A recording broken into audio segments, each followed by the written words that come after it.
Olá pessoas, esse é mais um vídeo meu aqui na internet. Seguinte galera, no meu último vídeo que eu fiz a respeito de imposto ser roubo, eu reassisti o vídeo e algumas críticas que o Rafael Cruz fez, eu senti falta de uma explicação, que é o porquê que imposto ele é inerente a todas as sociedades. O Rafael Cruz ele continuou discordando de mim, ele ainda acha que imposto é roubo, e ele pelo menos disse que eu fui meio extremista quando eu falei que as pessoas que não acreditam, que acreditam que imposto é roubo, não raciocinam direito, né? Ou são desonestas intelectuais. Bom, no meu vídeo eu também falei que existem pessoas que não compreenderam direito o que é um imposto e para que ele serve e como ele deveria ser cobrado, essas coisas. O que é um imposto, beleza? Não entenderam direito. Beleza, vamos lá. Eu acredito que o Rafael Cruz está nessa segunda colocação. Eu acho que o Rafael não entendeu ainda direito o que é o imposto, beleza? Então esse vídeo é para essas pessoas que não são desonestas intelectuais e ainda acham que imposto é roubo, beleza? Vamos lá então. Então, vamos tentar explicar o porquê que o imposto é inerente a qualquer tipo de sociedade, beleza? O Rafael, ele deu um exemplo de uma pequena igreja que ele frequentou, que tinha 15 pessoas, e lá essa igreja sobrevivia através de doações voluntárias dos membros, beleza? E é legal esse exemplo que ele deu, porque se encaixa perfeitamente no exemplo que eu dei num debate, debate assim, entre aspas, não foi um debate, foi um vídeo, um hangout que a gente fez com a participação do Glaucio Gonçalves, para falar a respeito de anarquismo. E uma das coisas que eu discordo do anarquismo é no tamanho da sociedade. Por exemplo, eu vejo o anarquismo funcionando numa sociedade até 10 mil habitantes. Mais que isso eu já vejo ele como não iria se sustentar. Beleza? Por quê? Porque quando você mora em uma sociedade pequena, você se importa mais com essas pessoas, você se importa com a opinião dessas pessoas. Quando você vive numa sociedade muito grande, você tá cagando para essas pessoas, entendeu? Existem um nível de desumanização maior em sociedades grandes. Um exemplo, por exemplo, que eu tive empírico não, como é que eu posso dizer, anedota, foi a minha infância. Eu morei numa cidade pequena, com 17 mil habitantes, e nessa cidade não tinha escola particular, a escola era pública só, não tinha escola pública, e a taxa de homicídio lá, mano, era ridícula, tá ligado? Era ridícula, tipo, era um assassinato a cada, sei lá, 10 anos, tá ligado? Os professores conheciam os pais de todos os alunos, os pais dos alunos conheciam os professores, sabiam onde moravam. Então existe uma, como posso dizer assim, uma humanização maior em uma cidade pequena, onde todos se conhecem, onde todos sabem os problemas. As pessoas se importam umas com as outras. Quando você transfere isso para uma sociedade maior, as pessoas param de se importar. Beleza? Porque ela não sabe o contexto. Aí começa a entrar um etnocentrismo que o que vale para ela vale para todo mundo. É o playboyzinho lá da Zona Sul querendo falar do cara que mora na favela, querer colocar a moral dele no cara que mora na favela. Você compreende? Esses problemas de sociedades grandes não ficam só apenas no campo moral. Por exemplo, na cidade onde eu morava, que era pequena, as pessoas, tipo, se alguém jogasse um lixo na rua, as pessoas caíam matando, tipo, a pessoa começava a olhar torto, começava a falar mal, e as pessoas se importam quando uma pessoa fala mal uma da outra numa cidade pequena. Numa cidade grande as pessoas estão cagando pra isso, beleza? E nesse ponto de vista, de cidade pequena, vai cair no que eu vou falar agora de impostos em todas as sociedades. Muita gente acredita que o imposto ele é apenas uma contribuição coercitiva de alguém falar assim, ó, você tem que me pagar isso, tá?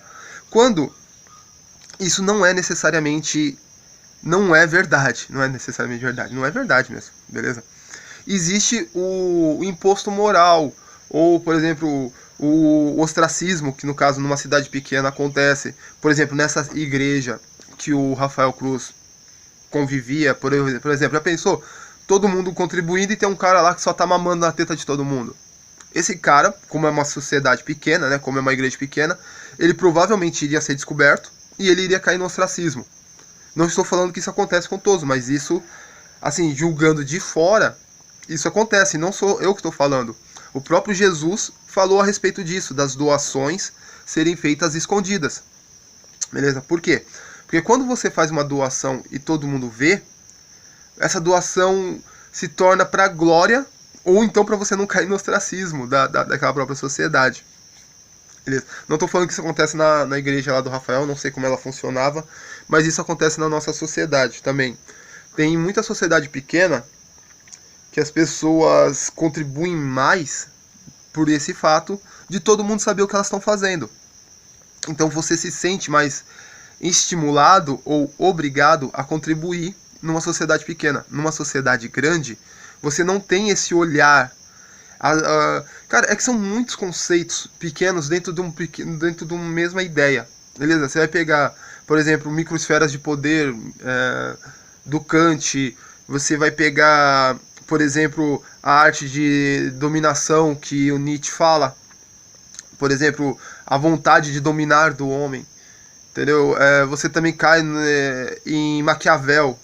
Entendeu? São muitos conceitos para explicar algo complexo, que é o imposto. Mas quando você consegue entender todas essas microesferas de poderes, a vontade de dominar do homem e a política, você juntando tudo isso, você consegue entender como o imposto funciona. Beleza? E para exemplificar isso, eu vou dar mais um exemplo de uma sociedade pequena, que é uma sociedade indígena. Cara, pra você ter ideia, Índia também tem imposto. Beleza? Eu dei a sorte de trabalhar com um rapaz que ele mora numa aldeia indígena. Ele não é índio, ele se casou com uma índia e ele foi morar nessa aldeia, beleza? E lá ele ficou muito incomodado com a obrigação de você ajudar em tudo, beleza? Vamos supor, quando alguém vai construir uma casa nova, todo mundo se junta e vai lá e constrói, beleza? Só que ele achou que, pô, não, eu não vou fazer isso, tá ligado? Não. Aí, mano, tá ligado? Os caras caiu de pau em cima dele. Não caiu de pau na porrada. Mas, por exemplo, as pessoas começam a falar mal. A mulher dele começou a pegar no pé dele. Toda a comunidade começou a pegar no pé dele. Até que ele começou a fazer.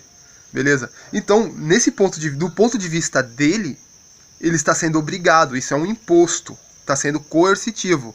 Mesmo tendo ninguém apontando uma arma na cabeça dele ou ameaçando ele de prisão, existe uma ameaça de exclusão da sociedade.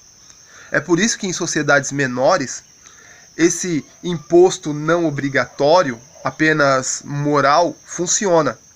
Numa sociedade grande, como eu disse, isso não funciona, não dá certo. Então, para que essa sociedade grande não quebre, é necessário um imposto mais coercitivo, beleza? E agora, por que o imposto é necessário? Às vezes a pessoa não... Acho que porque eu moro no litoral e eu vejo, sabe, certas inviabilidades de pessoas físicas fazerem determinados serviços. Exemplo, limpar a praia, beleza? Para quem não conhece, a cidade onde eu moro tem 30 quilômetros, 30 não, tem 13 quilômetros de praia, de orla. E, por exemplo, nesse feriado agora, no dia 12, desce muita gente. A cidade onde eu moro tem, na faixa, assim, um pouco mais de 50 mil habitantes.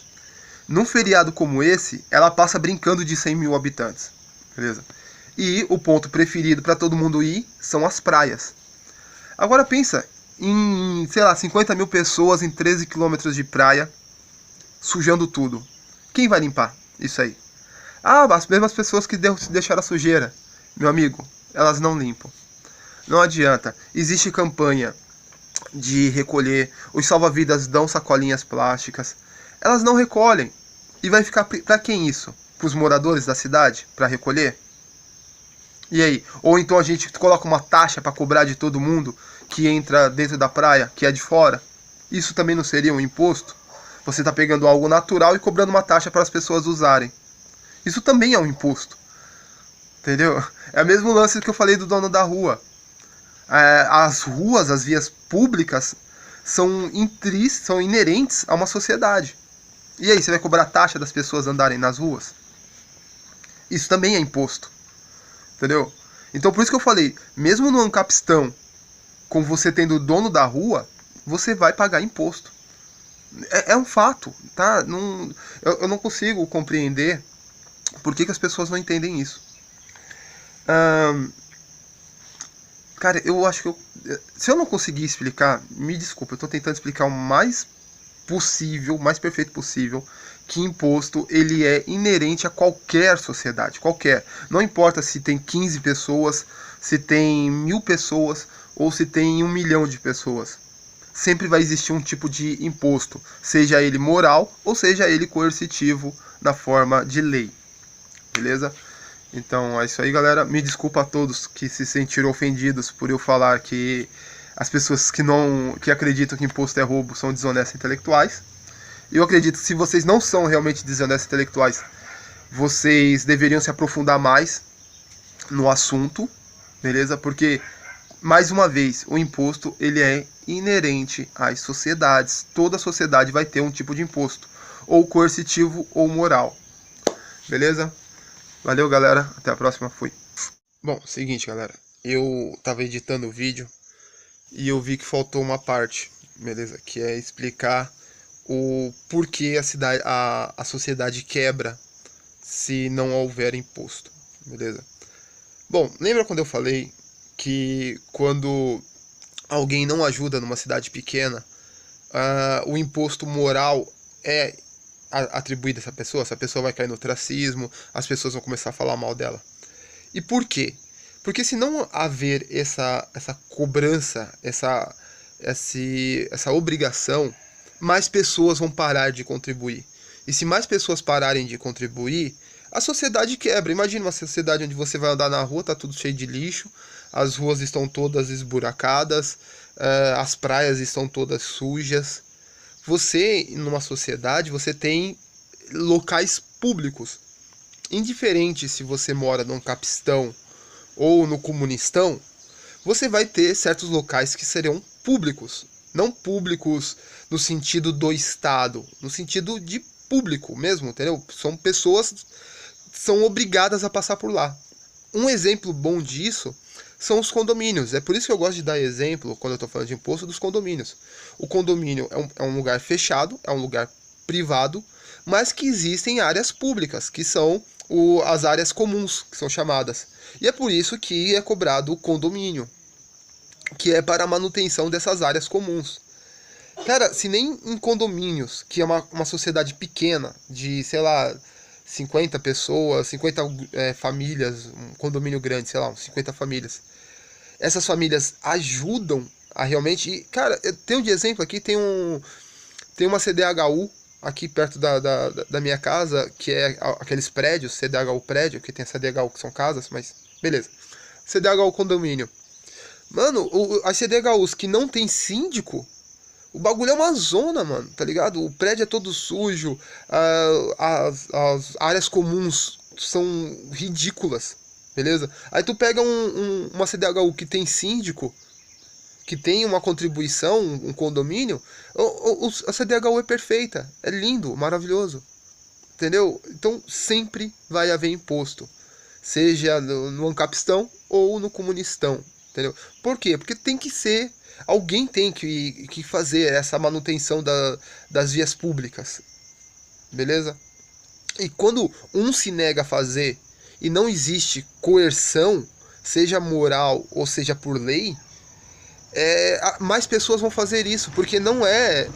O ser humano, ele gosta de ficar quieto, ele não gosta até o Olavo fala, é o mínimo de esforço com o máximo de ganho, entendeu? É isso, beleza? Olha, eu citando o Olavo de Carvalho, credo. Até que eu nem sei se foi ele que citou, eu escutei ele falando isso. Nossa, mano, eu vou ter que lavar minha boca. Beleza, galera, agora é verdade, tá? Até a próxima, fui.